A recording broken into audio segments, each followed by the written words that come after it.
ഞാൻ ഒരു കാര്യം കാണിച്ചു തരാം. ഉറപ്പായിട്ട് നിങ്ങൾക്ക് അറിയണ്ടാവില്ല. അറിയണ്ടെങ്കിൽ തന്നെ നിങ്ങൾ നെവർ മൈൻഡ് ചെയ്തിട്ടുണ്ടാവും. വാ, ഇത് നമ്മുടെ ക്ലോസറ്റ് ഇത് യൂസ് ചെയ്യാത്തവരാരും ഉണ്ടാവില്ല ഈ ടൈപ്പിലുള്ളത്. കാരണം ഇത് ഡുവൽ ഫ്ലഷ് ആണ്. അപ്പോൾ ഈ ഡുവൽ ഫ്ലഷ് യൂസ് ചെയ്യുമ്പോൾ നമ്മളിത് യൂസ് ചെയ്തിട്ട് പോകുമ്പോൾ ഏത് തരത്തിലുള്ള യൂസേജ് ആണെങ്കിലും ഒന്നല്ലെങ്കിൽ രണ്ടും കൂടി പ്രസ് ചെയ്യും, അല്ലെങ്കിൽ വലുത് പ്രസ് ചെയ്യും. 6 ലിറ്റർ കപ്പാസിറ്റിയാണ് ഇത് രണ്ടും കൂടി പ്രസ് ചെയ്യുമ്പോഴോ അല്ലെങ്കിൽ വലുത് പ്രസ് ചെയ്യുമ്പോൾ പോകുന്നത്.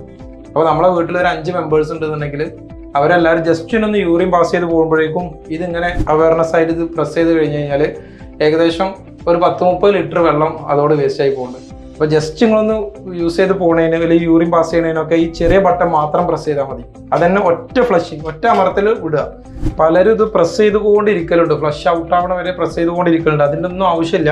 ജസ്റ്റ് നമ്മൾ യൂസേജ് കഴിഞ്ഞാൽ ഏതാണോ നമുക്ക് ആവശ്യമുള്ളത്, ചെറിയ ബട്ടൺ ആണെങ്കിൽ ഒറ്റ പ്രസ്, വലിയ ബട്ടൺ ആണെങ്കിൽ ഒറ്റ പ്രസ്, അതിൻ്റെ ആവശ്യം മാത്രമേ വരുന്നുള്ളൂ. അപ്പോൾ അങ്ങനെ യൂസ് ചെയ്ത് കഴിഞ്ഞാൽ ഒരുപാട് വെള്ളം നമുക്ക് സേവ് ചെയ്യാൻ പറ്റും. ഇതുപോലെ ഇൻഫോർമേറ്റീവ് ആയിട്ടുള്ള വീഡിയോസിന് വേണ്ടിയിട്ട് ഈ ചാനൽ ഒന്ന് ഫോളോ ചെയ്തു.